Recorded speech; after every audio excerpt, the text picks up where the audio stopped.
Woo! Bizarre move. This is a unique offseason thus far. What a bizarre move this was by the Philadelphia Eagles. The Philadelphia Eagles have traded Chauncey Gardner Johnson and a 2026 sixth-round pick for Kenyon Green and a 2026 fifth-round pick from the Houston Texans. Now, this is a move that a lot of fans were not expecting. I certainly wasn't expecting it. And, Howie Roseman said this earlier in a press conference before where he said there's going to be a lot of moves that we make that the fan base may not quite like or understand. At least I'm paraphrasing those words. Don't quote me on that. But there's a conference where he has said something along those lines. And he's doing it in the best interest of the Philadelphia Eagles. But I'll tell you what, Chauncey Gardner Johnson on the immediate surface was a player who, at the very least, is an ultra playmaker. Again, 5+ interceptions this season, had key plays throughout the season. He had some key hits, key stops, key turnovers. And in the end, wherever he goes, their teams usually play very well. In 2022, he was with us. We got to an NFC title game in the Super Bowl. In 23, he went to Detroit. They went to an NFC title game. Came back to us in 2024 for the 2024-25 season, and we're ending up as Super Bowl champions once again. So Chauncey Gardner Johnson, everywhere he goes, he's an additive overall. He's certainly not a negative. But in the end, you got to look at this move from the Eagles organization perspective, and you have to look at it and say, hey, what exactly does this move mean? Chauncey Gardner Johnson is making $4.5 million, give or take, on the cap. $4 million. But he also has a lot of void money that's due. And with a team that's paying out all their players in Philadelphia, listen, you win a Super Bowl, all bets are off. Like, you have a mulligan here. It seems like the Philadelphia Eagles are looking at this and saying, hey, listen, if I'm Jeffrey Lurie, I'm looking like this. I'm saying, hey, listen, I've paid all my players. I've paid these guys. We've captured a Lombardi trophy. I'm glad we won. Now I got to save a few dollars in my pocket here. I can't just keep dishing out money here. Again, dynasty is something for the fans to talk about. I don't know if teams truly care about a dynasty unless it's going to make them money. Now, do I believe being a dynasty in Philadelphia would make you a lot of money? Absolutely. But you know what? In the end, when you're paying such a star-studded roster, you got to look at your pockets a little bit and say, hey, I like to save a couple of bucks here too. And to me, that's what this move signifies for the Philadelphia Eagles, because you bring on Kenyon Green, an offensive lineman who's a first-round pick. The cap hit for him is $2.8 million. Like that is what you're bringing in. You're bringing on a player, $2.8 million for a young guard, bringing him into Jeff Stoutland University and hoping that Stoutland can develop him into a starting caliber player. And you're getting rid of Chauncey Gardner Johnson, who is an elite playmaker on the back end, but in the end is going to be owed a lot of money down the road. And when you got a team like the Philadelphia Eagles, you have to look at this roster and think to yourself, hey, how am I going to pay Jordan Davis, Jalen Carter, Nolan Smith, Nakobe Dean? How am I going to pay Cooper DeJean? How am I going to pay Quinyon Mitchell down the road? How am I going to play Reed Blankenship? That's what these moves, you have to think about what that move is like for the Howie Rosemans and Jeffrey Lurie's of the world. That's what this move signifies. And again, do I believe in the immediate that this team got better? No, because you lost Slay, you lost Milton, you lost Sweat, and you lost Chauncey Gardner Johnson. But in the end, you're saving money. That's the only rationale that I can come up with this move. And we're going to talk about that and a little bit more of the other dominoes to fall for this team and why this move is so significant for the future. But before we do that, we introduce the show. This is the Riding the Bench Eagles podcast. I'm your host, Asif Badi, and like you, I am a Birds fan who talks about the Birds, only the Birds, and nothing but the Philadelphia Eagles. So please do us a favor here. Shoot this video a thumbs up.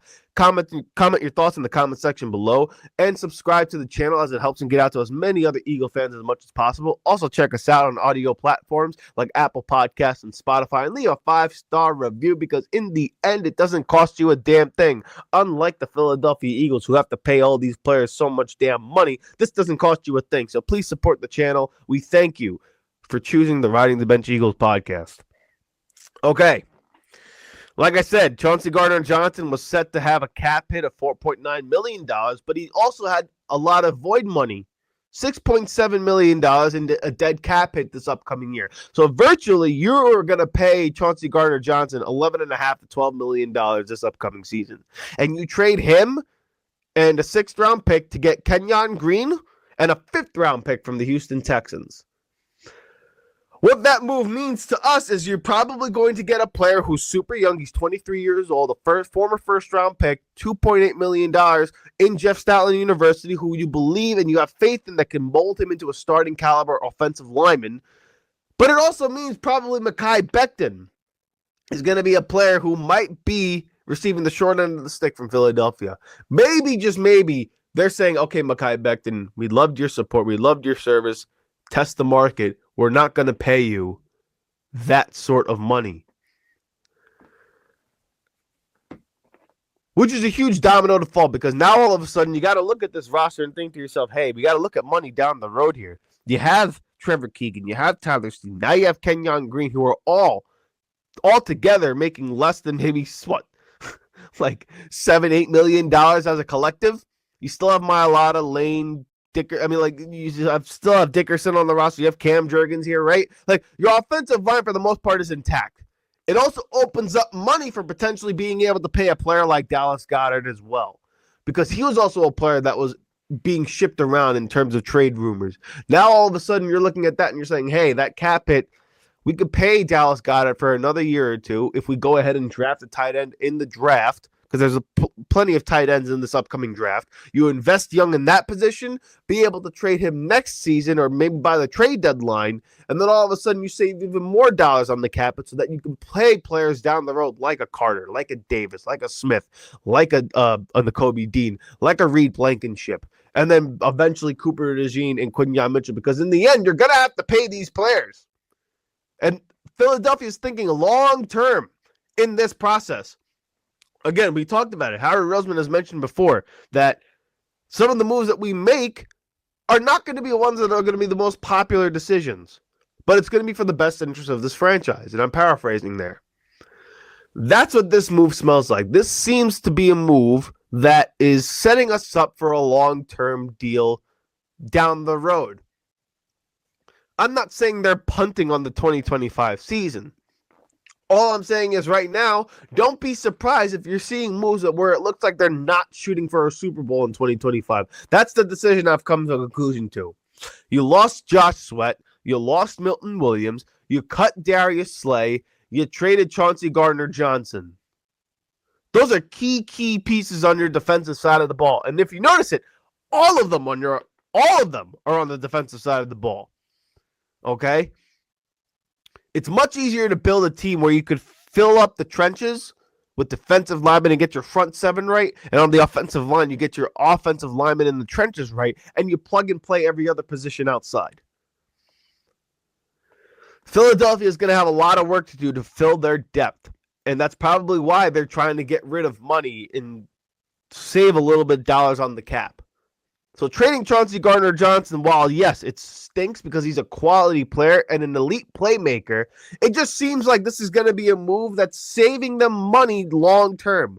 Now Houston has to pay that void money. Now they have to pay the dead cap hits until 2027, 2028, right? Philadelphia is not in charge of that contract anymore. And you're bringing on an offensive lineman who's 23 years old, a former first-round pick, and only paying him $2.8 million. And if you trust what your coaching can prove to you, like Jeff Stoutland has done with all the players that you've brought into the fray with him, and you believe in a high draft pick like you did in Tyler Steen, because he was a third-round pick, mind you, and you have Trevor Keegan, who was also a fifth-round pick this past season, talented players. You trust that they are going to build the offensive line through the draft, and you trust the youth that's on your side here in Philadelphia, because that's what's been successful with this organization. You plug and play everywhere else. I don't know what it means for the safety position. I don't know what it means for the defensive backs this upcoming season. I don't know of any free agents right now who Philadelphia is going to go out there and sign. I don't know who they're going to invest in the draft. All I know is this. This move, while not popular, saved them money on the cap, It's saving them money long term, and you're investing in the 2026 draft. Because there's a lot of people who know the draft better than me, most of the time better than whoever's on the opposite side of the camera, right? Because you're going to seek out this information. They talk about how this upcoming draft, not necessarily the most talented, but 2026 is where the talented players are going to be. That's the draft you want to invest in. And Howie Roseman, if you look at all the offseason moves, if you look at the moves that he's made the past couple of years, all of them have been accumulating picks for the 2026 NFL draft. I think right now he has like 11 to 12 picks in that draft.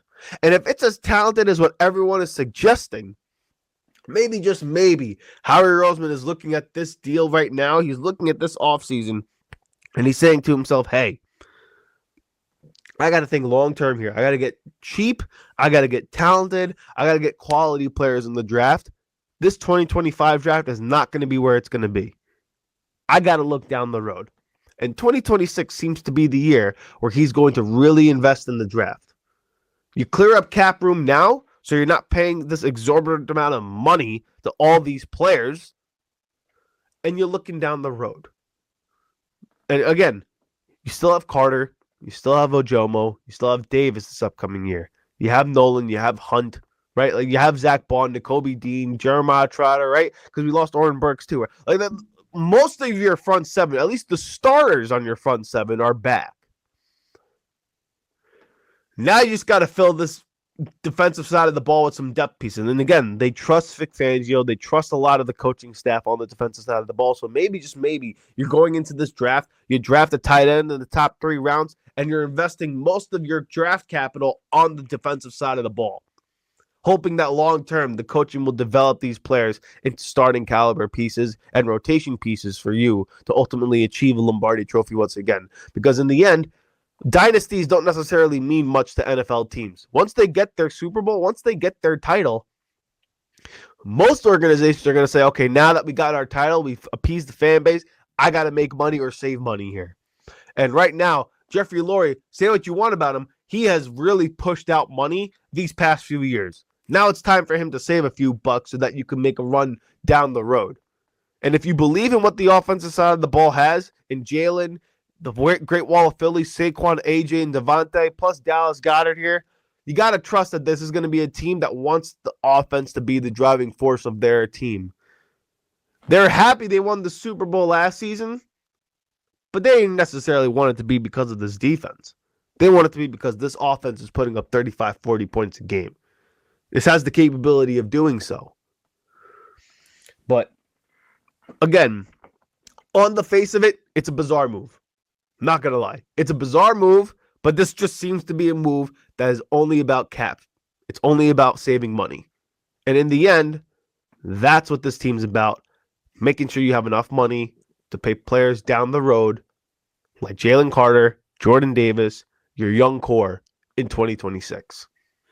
Hey! Thank you so much for watching the Riding the Bench Eagles podcast. If you want to continue to support the channel, please hit the like and subscribe button down below.